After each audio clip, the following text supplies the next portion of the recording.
Welcome to another episode of Days to Happy. I cannot tell you how excited I am to have my good friend Al Landry on this show. This particular episode means a lot to me.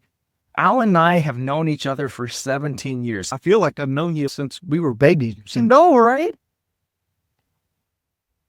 We've had some amazing times. Matter of fact, he was this amazing leader over at a company. And man, you talk about a shining light in this very structured place. Al was always there smiling. I have not seen many people that have the ability to bring joy to other people's lives.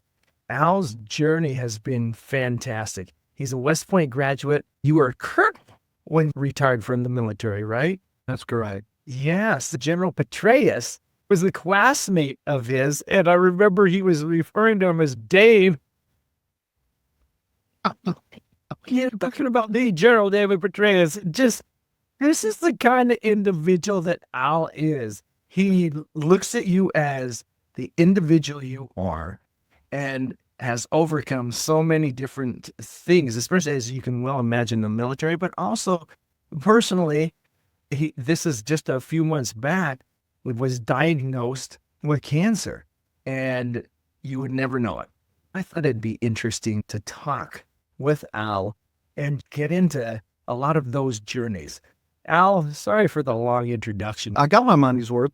Man, you always have me laughing. It's about being human to each other and being present to each other. I'll tell you a little story about Dave Petraeus that just happened a couple of weeks ago. A dear friend of mine reached out and understands my health struggles and some of the things I'm going through. She made a wonderful post on Facebook about the impact of the mentor work I've been doing for the last 50 years. And I was touched by that. So I shared that on LinkedIn and I said, the power of someone who takes the time to humanize your struggle and to reach out, you matter to me. And I appreciate the work that you're doing. Help people find their purpose in life. One of the first people, Maurice, that reached out and responded to that post was my brother, Dave Petraeus. Wow. And his comment about me. So here's this guy that's got all these accolades, 4-star general, CIA director, and he's complimenting me, my mentor work, and the lives that I've touched along the way. At the end of the day, we're all just people, and we have a stock in each other's lives. I love the title of this, Days to Happy. We got choices in all of this stuff, and we'll get into that in a little bit. I love our interviews, the free-flowing and all that kind of stuff, and I trust you like a brother. Nothing's off limits. Feel free to ask away, and we'll go from there. Hey, I can melt, so let me take that. Make myself sick. That's what I love about our discussions. They are fluid because they're so meaningful. There have been times we've been through all kinds of different things from a career perspective, and you've always been there as a monstrous support. You have been a support from a mental perspective and from every other perspective. It's amazing what you have been to myself and so many others by being there. And so now it's weird because when I heard that you had the cancer diagnosis, it hit me right in the heart. Here's this guy, unflappable in every way. When I called you, a lot of times I've called friends that they're in that situation, and it's a somber moment. Would never have known it with you, man. Never. I wanted to find out how you have maintained that mental integrity and what it is that has supported you, especially now you are a recipient of support, especially from a mental perspective. It's a fascinating topic, and I got to take you back. So 5 years ago, in 2020, actually, I went in for a routine colonoscopy. I had delayed it a bit, as we often do with healthcare. When I came out in the recovery room, the doc said, I'm not a urologist, but I felt some nodules on your prostate that you need to get checked out. And so during the period of January 2020 through August, a series of really challenging, not just physically, but mentally. I felt fine. I felt great. I had no symptoms. But when I went in to get the nodules checked out, they first did an MRI. You and I were talking about how powerful the technology is that we have these days to help expand our lives and give us good quality of life. The MRI came back with a finding that 30% of my prostate was covered by a tumor. Wow. The next step is a biopsy. And there's usually 2 to 3 weeks in between these periods. One of the concepts I wanted to introduce to you about my own mental health journey, the really challenging time is what I call the space between knowing and not knowing. And you know that the finding at the end of the diagnostics is going to change your life one way or the other forever. I'm an old vintage audio guy. Back in the day before CDs, I had this tape running through my head. You can't have cancer. You don't have any symptoms. You don't have a history that you're aware of. You were exposed to burn pits in the Gulf War, but you don't know. Biopsy, which was the next step, that was about a 2 to 3 week period. And then after the biopsy, you're waiting for another couple of weeks.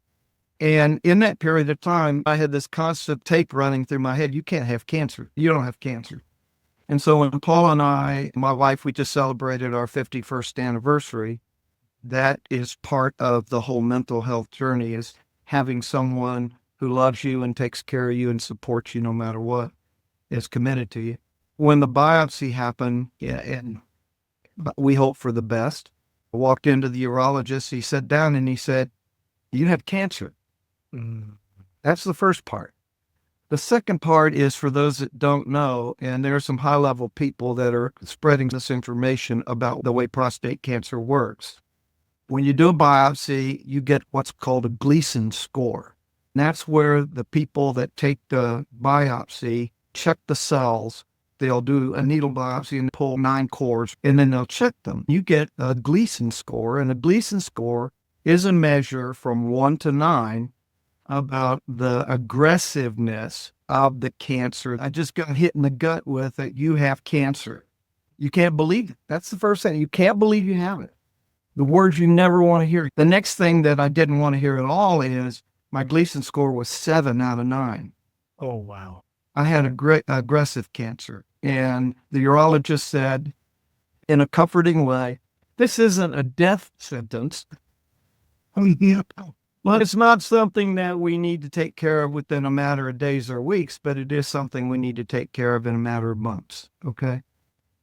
So the mental health, you're shifting gears to say, this is my new reality. Get over the tape that's running in your head. Get over the why me's, what if, and accept the reality. Where does that come from? In 1972, in my 3rd year at West Point, October 1st, I was involved in a traffic accident. I hit a tree going 70 miles an hour. Oh, wow. Right smack dab, apparently fell asleep off the road. I was attending an Army football game in Texas. I had stayed with my cousin, who was, as it turned out, it was a good deal because she was Southern Baptist, so we didn't drink. We drank coffee, played guitar, and hopped in my dad's car. It was a 1968 Rambler American, and things were different back in the day. Didn't wear a seatbelt and was driving. It was 2 a.m., and apparently I drove off the road, got off the right side, came back on the road, crossed over, and coming back to try to get back on the road, I hit a tree head on, they estimated 70 miles an hour. Maurice, I shouldn't have lived. The steering wheel came back, compound fracture my jaw, broke it in 2 places, massive concussion, broke a couple of bones. I'm on this little farm to market road in the middle of Bejesus, Texas somewhere, off of Route 105.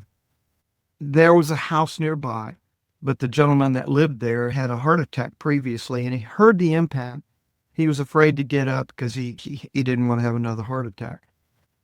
As it turns out, at 2 a.m, the report was that a young person was driving a combine of some sort, and drove past the accident site and went another mile down the road, and something told him to turn around and go back.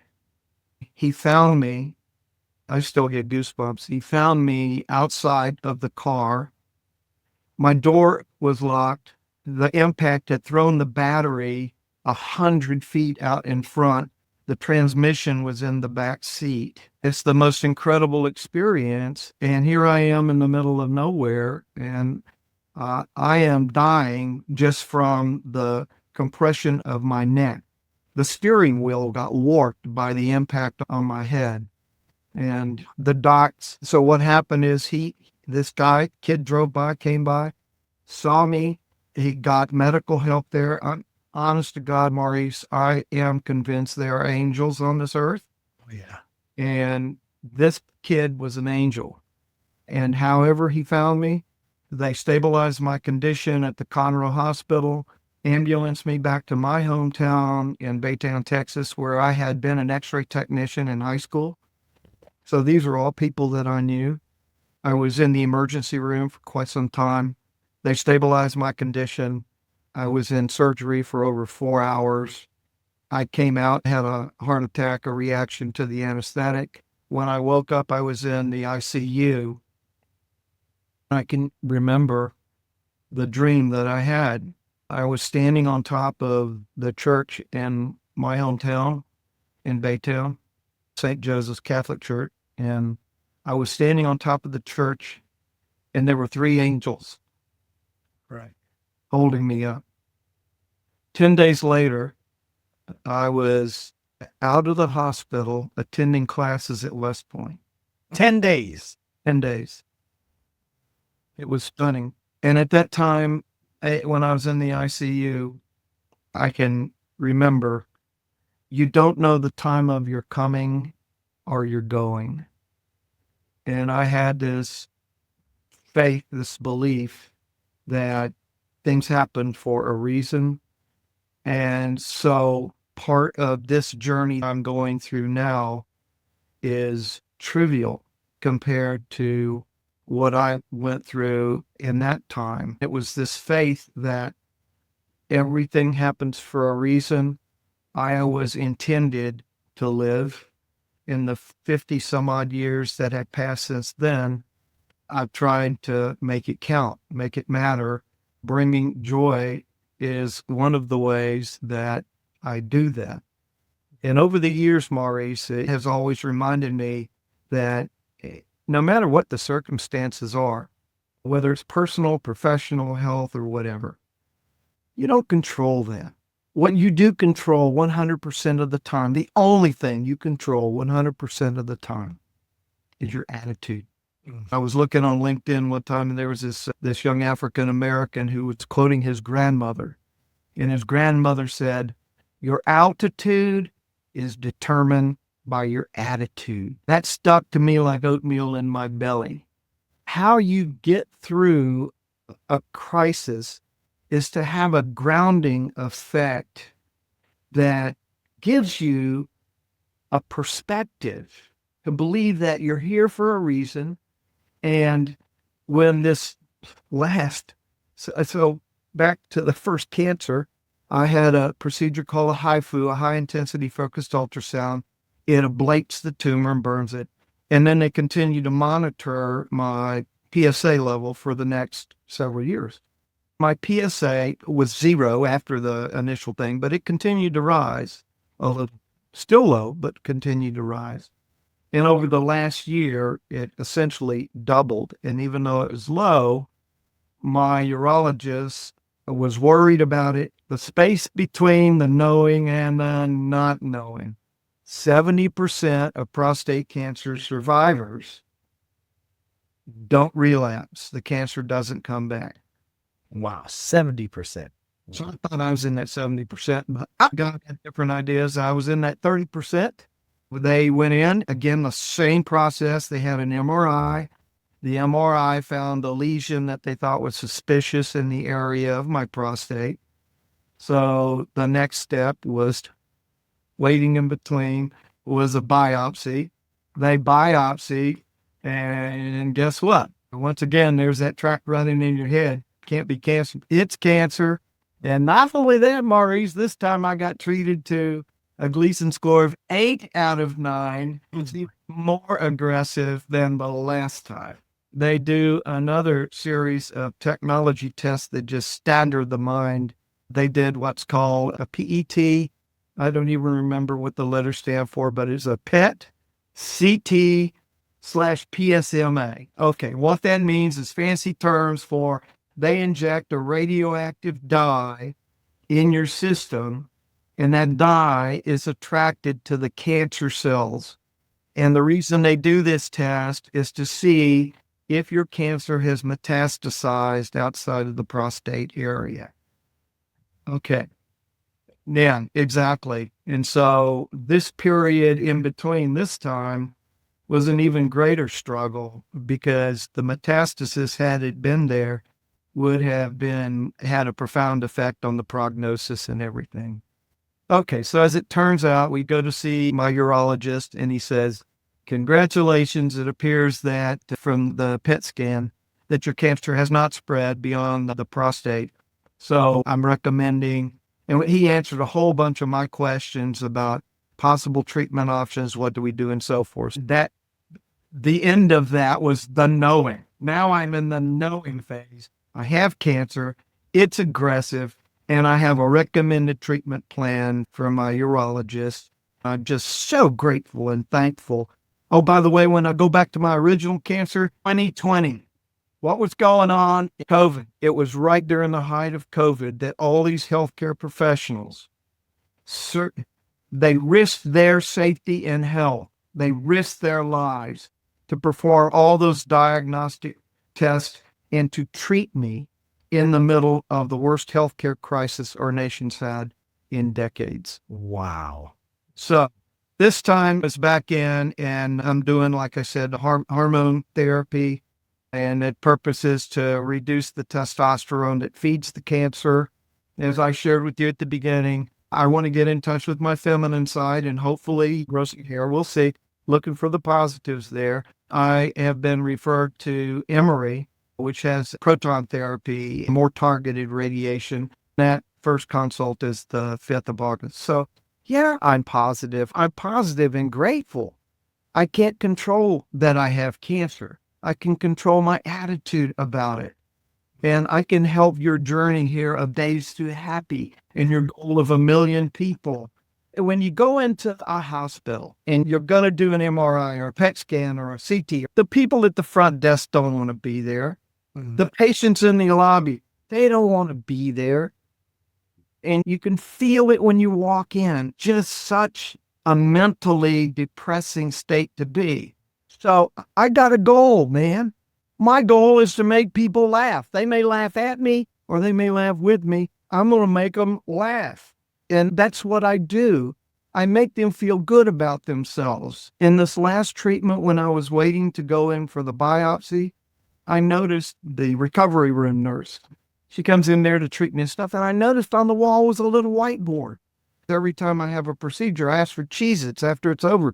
I said, I want some Cheez-Its. So when she comes in, she brings me 2 packages of Cheez-Its and some water to drink. I started cutting up with her, and we started talking about food, and my daddy's family's from Louisiana area, and I'm from East Texas. You know what, girl, we need to get together. There's a business plan here, and we need to generate ethnic Cheez-Its. So we need some Cajun Cheez-Its right there. She started laughing. We had the whole front desk there laughing. She steps out to get something, and I wrote on the whiteboard, thank you all for taking care of me.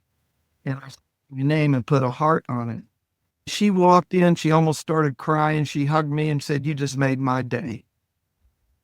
The only thing I control 100% of the time. Wow. I couldn't control the car wreck. I couldn't control the cancer. I couldn't control most of the challenges professionally, personally, and health-wise. I control my attitude. I hope to give people hope. That gives me hope. I hope to inspire them to say, no matter what your challenges are, you're blessed. We are so blessed. I'm blessed with family. I'm blessed with friends. I'm blessed with people that care. I'm blessed with the best health care that the world can provide and healthcare professionals that put it on the line every day. You brought up some amazing points because, first of all, you have to accept that reality. And I've been in denial about certain realities. And that's a continual process. I asked myself, what have been said? I should have embraced that. The faster I would have embraced that, the better I would have been positional wise, especially from my own mental well being. But the other thing that you brought up was so neat is you look at the stress that healthcare professionals go through. It's tremendous. If I remember correctly, it is one of the highest attrition rates. And the fact that you recognize that, it's interesting because there has to be a given. The fact that you gave that back just highlights the need, or maybe I'm calling it a need, that we have to recognize each other and making sure that we do give of ourselves of that. From a ecclesiastical standpoint, they always say to love your neighbor. Sometimes those neighbors could be in a dark place. Sometimes maybe we're in a dark place. It's interesting how that has such an impact on changing a perspective. When's the last time she went through humor when someone was in such a dire circumstance? It's like most people are there. It's a downer. It's going through the motion. People don't say, and you know what, Maurice, this permeates through every service industry. I see it. There's some interesting quotes on LinkedIn because we have now entered a time of cruelty, a time of loss of dignity, loss of decorum, a loss of human interaction. We're flooded with information. And I see it when I go to a restaurant. When I was a battalion commander, every time we had a dining out or dining in or whatever at a commercial place, I would always pull the entire wait staff and the chefs out so my soldiers and their spouses could acknowledge the gift that they gave us. And it's such a simple thing. And I know that I post on LinkedIn, and one of my articles was, please call me by my name. Right. And when I go shopping, when I go to Kroger or Publix or Costco, I look at name tags and I call people by their name. It's an interesting quote. Whatever you do to the least of my people, so you do unto me. And it matters. And it's so easy to put a smile on a person's face. I'm going to tell you another funny story that happened in the prep for my biopsy. I'm in there. I swear this nurse was East European, either Ukraine or Russia or someplace. And she just frowned. Now, for me, a frown is a challenge. Watch me. Now, she took such great care getting ready to put the PICC line in. I got good veins. Usually they just go for the one right there. And she grabs my arm, feels my hand, wrist. I'm like, what are you doing, girl? Get her done. And she finally picked one nobody else has ever picked, my wrist area. She gives me the line. Before she walks out, you're in this little cubby hole with a curtain around it. She reaches her head in and she said, do you need anything else? I looked at her with a straight face and I said, can I please have some of that pre-op coffee? I was fasting. I couldn't eat anything. She cracked a smile and shook her. I'm like, I can't believe you just said that. I won, man. I won. I made her crack a smile. That is awesome. From a frown to a smile. The only thing you control 100% of the time. You're right. I remember I was going to Costco. I was going in with my daughter, and my daughter had taken sign language for years in high school.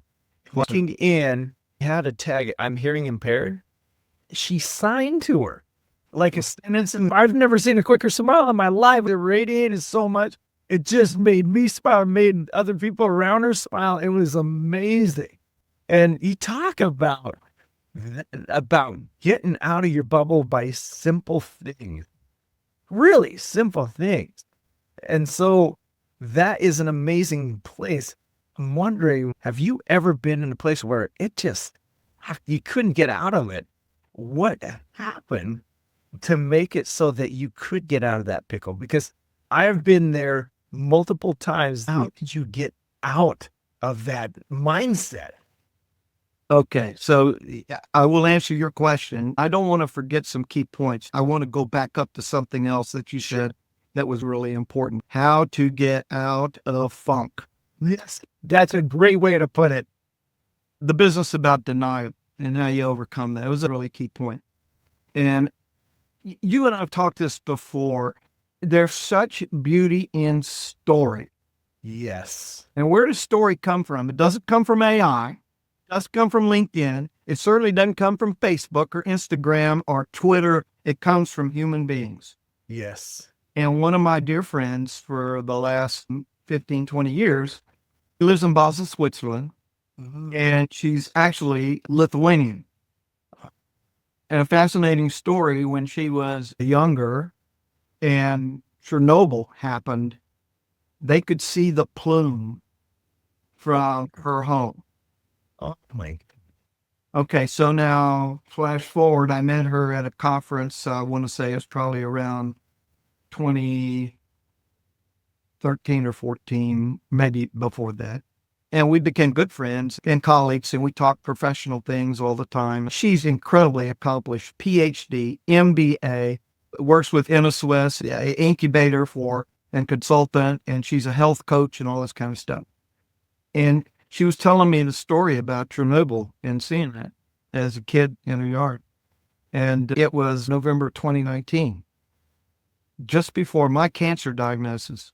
She told me that she had contracted breast cancer. Oh man.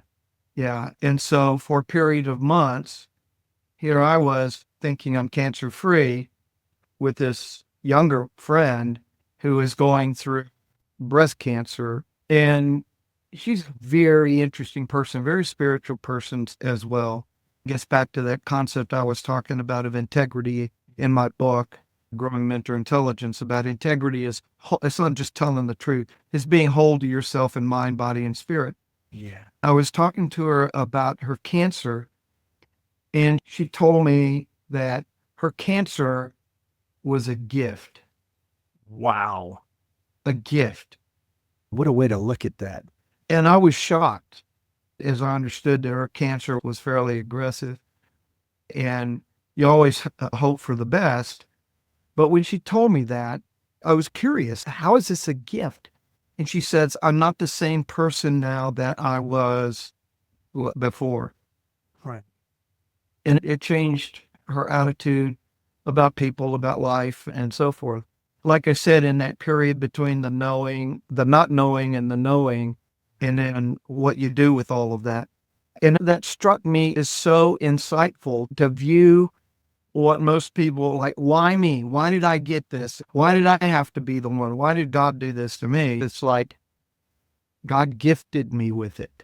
Flash forward 4 or 5 months, you have cancer. It's aggressive. And so it was this whole business about denial. You don't get over it by yourself. You get over it with the help of other people that help create a positive perspective about what you're going through. One of the things that I dislike so much about Facebook are the artificial friends where somebody posts something like, woe is me, my life sucks, my dog bit me or whatever. And then all of a sudden, 50 people that you've never met in your life, you poor dear, what can I do to help you? And you know what? They don't know you. They don't care about you. And it's just artificial. So this has got to be real. It's got to be somebody that you know that doesn't want you to suffer alone, that gives you that insight and perspective. And then once you get it, your responsibility is to pass that on, which is why I was so excited when Maurice calls me and says, keep going. Let's watch this thing about 1,000,000 days to happy anyway. That was it. You get over denial with the help of other people. And it gets into this point you made about recognizing each other. That's why I talk about the difference between social media, which is artificial. You can walk away and have no relationships at all. It's like that person who said, don't bring flowers to my funeral if you couldn't afford the time to call me when I was alive. That's heavy. That's heavy, and it's true. Paul and I were talking about this the other day because I haven't shared my recurring cancer diagnosis with everybody. I've shared it with a few select people, and this is coming out to let other people know. She said, There's a tendency when somebody's going through a hard time for people to run away, to go the other way, hoping that in this context that you and I are sharing, that it reaches somebody that says, be a chrysanthi, be the person that reaches out and says, how you doing? Is there something I can do for you? Be that support network. I'm privileged and blessed to have my wife, and we share this life together, 51 years of ups and downs. I couldn't do it without her. And so it's about recognizing each other where you are and being there for each other, being present, not second guessing the doctor. Everybody wants to play doc. Has your urologist talked to you about this? And have you looked at all this kind of stuff? My dad had prostate cancer and he didn't have an issue with it. I had a family relative. When I shared the message to my family that my cancer had come back, this person came back and said, that's the reason I had the surgery to take it all out so I won't have cancer again. Then realized that prostate cancer doesn't require a prostate to metastasize to the rest of your body. Everybody wants to play doc on that kind of stuff. That's not support. That's not being present to each other. That's you trying to make yourself feel better rather than being supportive for other people. So getting back to your how to get out of a funk. Yeah. I'm not always positive. Right. One of the challenges that I face is when I am in that funk, feeling sorry for myself or whatever. Why doesn't somebody reach out to me? I start dropping my head down and really feeling sorry for myself. You and I have both been through this on a professional basis with some of the people that we worked with in that large defense chapter, where we felt like we were dealt a raw deal or betrayed by leadership or something. And to be candidly honest with you, I'm not over all of it yet. Sure. Yeah. I'm still not over it. When I retired from that company, the first things that I did, because both mom and dad were ill. And so Paula and I were driving from Atlanta to East Texas to Houston to be with mom and dad in the last years of their life. I couldn't restart a career right after retiring from that company. I decided I was going to write a book. You and I have talked about this before because in my soul searching, I am here on this earth, change people's lives, and I mentor people. Yes. That was my book. In that book, Maurice, what I maybe didn't tell you is I had to go through over 30 drafts, getting input from people saying, you're still bitter about something. And you don't, the question was, who's your audience and what are you trying to do for them, not for yourself? And so in a group I led called ELSWIG, Emerging Leader Strategy Work Group, over the years, and we tried to rekindle it a couple of times, but we developed a saying, know better so you can do better. Do better so you can be better. Yes. That sequence of things is so important to embrace. There's no destination. I haven't arrived. I may appear to you to be jovial and happy all the time. That's not true. I'm not that way all the time. And even knowing better doesn't always make me do better. Right. And so learning, there's this cool story of a deacon that when we were in Arizona that was given a homily, and he was giving us kind of story about this person that goes to heaven, is outside the gates, right? And St. Peter's there with the desk and checking all these things off of it. And the person says, are you going to let me in? St. Peter looks at him and says, you can come in, but you got to cut every one of those bags of baggage loose that you've been carrying with you in your mortal life. We all carry those bags, and we carry the baggage that holds us down, and we don't always realize it, but when we're down, we bring other people down. If you're a person like me, this used to piss me off at the company. If I was feeling bad for whatever reason, I'd go into work, and I couldn't have a bad day. People accept Al being down. I'm up all the time. I'm not up all the time. I wrote another article in LinkedIn about this, the unexpected gifts, when somebody reaches out just because they don't know what you're going through. And they lift you up. No one has to suffer alone. So my encouragement to put a smile on your face and other people's faces, make a commitment today. Make that commitment, because life's not about words. It's about action. Yeah. As we used to say in the Army, a soldier may doubt what you say. They will never doubt what you do. Speak with your feet. Lead with your feet. Commit today to reach out to one person that you haven't talked with in some time. Yeah. I'm going to show you this. This was actually on social media on Facebook. Somebody had a little graphic. The title of the circle. Can you read that? My life. Yeah. My life. Okay.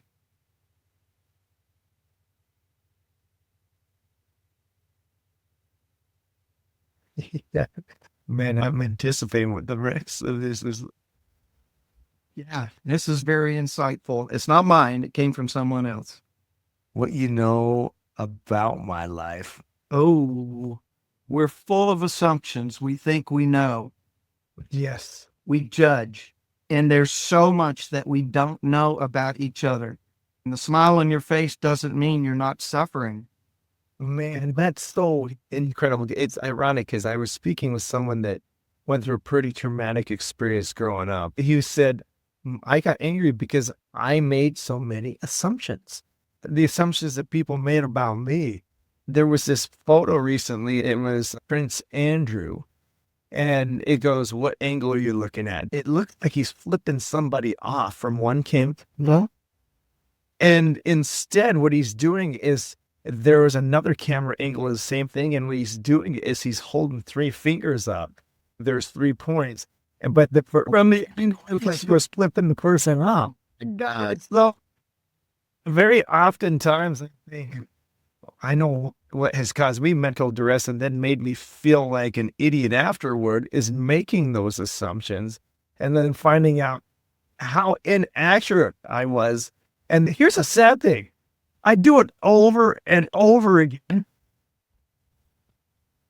That's because we're human. And part of knowing what's in that circle that is one is accepting that we're human. A person that's happy most of the time isn't happy all of the time. Person that's negative most of the time isn't negative all of the time.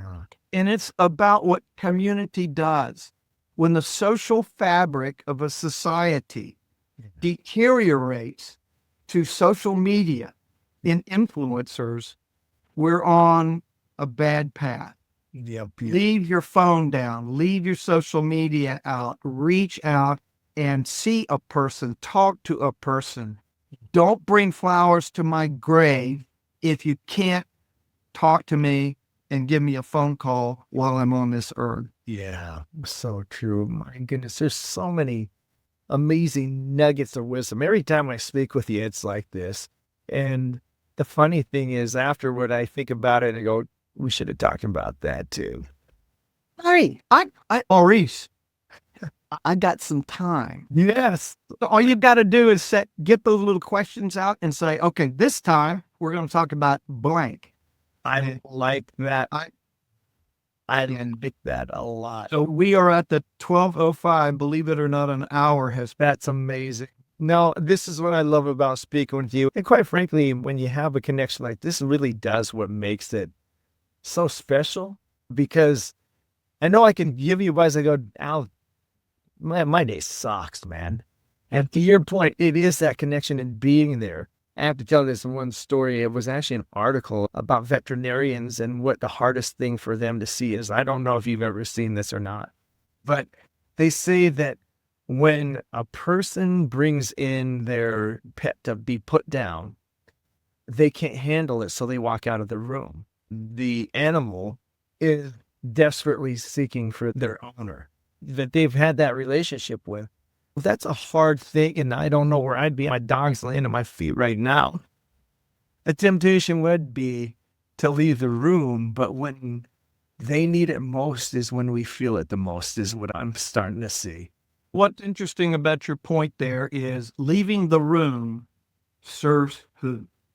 Just myself, man. Selfishness. Yeah. It serves you. The yin and the yang of the thing. You serve yourself or you serve the dog. Yeah. You serve your pet, your family member. When I was sick with the cancer initially, our rescue puppy, JR, because I would get tired, Yeah. I'd sit in my chair and he'd curl up next to me. He knew I needed that. That's why I say dogs, I'm not a cat person, but dogs, they have this innate sense that you need them. Yeah. And it's such a special thing. What a dog or an animal could teach us about mental health, mental wellness is huge. It is huge. I've got 4 key points that I want to leave our conversation, and then we can pick up. I would love to do a recap of anything that you have on another later date, and I'll keep you involved as my treatment, my therapy continues, as my hair grows out. Yes. I'm getting in touch with my feminine self. And I always act as if, and not being morose or anything, but if this were my last opportunity to talk to Maurice and to his people on the podcast, what would I want them to take away? Right. Treat everyone. This is so easy. You don't need DEI. Yeah. And all the abortive things that we've done with DEI. We put a name on it. I'm just telling you, treat everyone with dignity and respect. It's that simple. Everyone with dignity and respect. Don't call that woke. Don't call that DEI. That is biblical. Treat everyone with dignity and respect. Number 2, be kind. It's free. It costs you nothing. Number 3, understand the impact of your attitude on others and yourself. You will feel better when you make someone else feel better. Power of a smile. Be present to those you love, and even those you love. Have that circle, your life and what you're going through, and then the subset of what they know about your life and what they're going through. So those are the 4 things I would leave your audience with, Maurice. I'm always humbled and honored that you reached out and gave me the opportunity to share what I'm learning. Some call it wisdom, some call it experience. Be kind, be present, treat everybody with dignity and respect. That's the best medicine to the mental health crisis that we could ever offer.